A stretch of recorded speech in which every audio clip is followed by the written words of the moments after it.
Hi, in this video, I'm going to retrieve only file name from the file. So let's see how I can get the file name.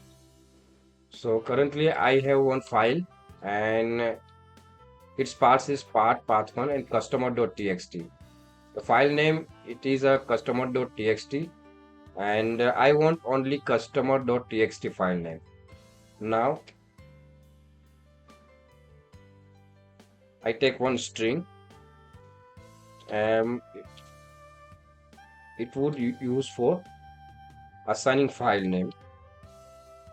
File has one method get name. Now I add one SOP and check file name it is proper or not.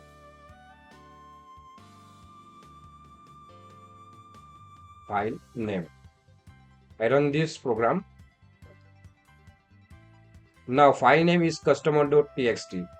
So here only what I do here just create a one file object and as an argument in a constructor I pass here path and using instance of file get name method it return the file name.